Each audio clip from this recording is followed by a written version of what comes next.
الحاقة ما الحاقة وما أدراك ما الحاقة كذبت ثمود وعاد بالقارعة فأما ثمود فأهلكوا بالطاغية وأما عاد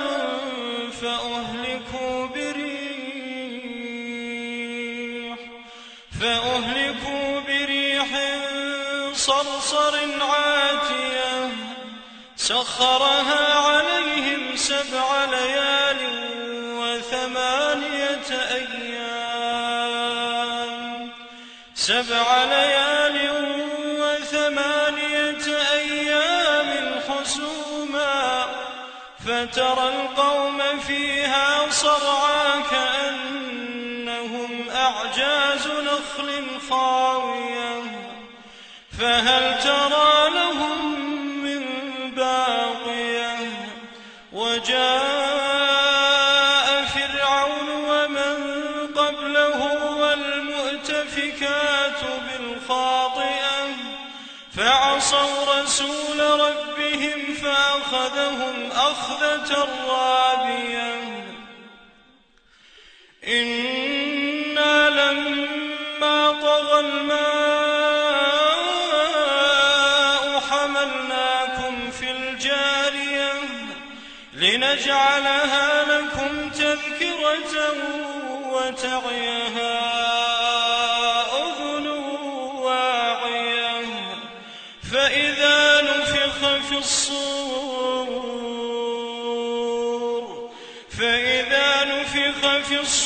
نفخة واحدة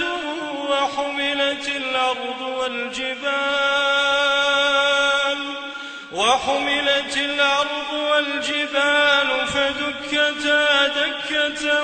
واحدة فيومئذ وقعت الواقعة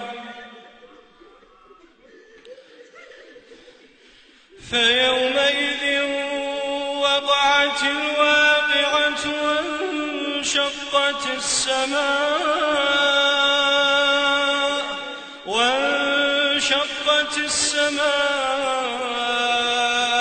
فهي يومئذ واهية والملك على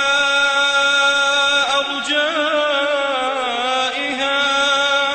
ويحمل عرش ربك فوقهم يومئذ 8 يومئذ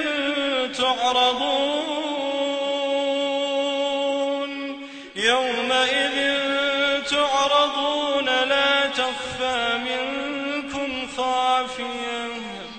فأما من أوتي كتابه بيمينه فيقول هاؤم اقرءوا كتابيه إني ظننت أني ملاق حسابيه فهو في عيشة راضية في جنة عالية قطوفها دانية كلوا واشربوا هنيئا بما أسلفتم في الأيام الخالية وأما من أوتي كتابه بشماله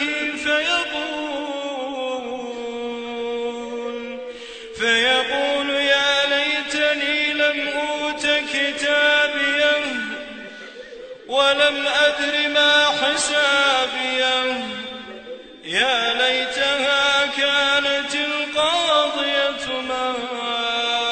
أغنى عني ماليه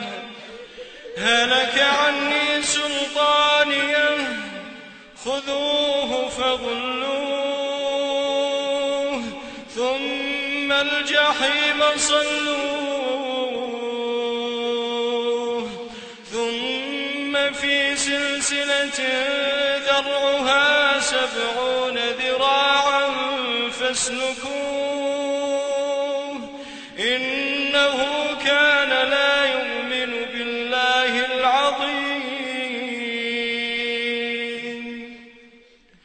إنه كان لا يؤمن بالله العظيم ولا يحض على طعام المسكين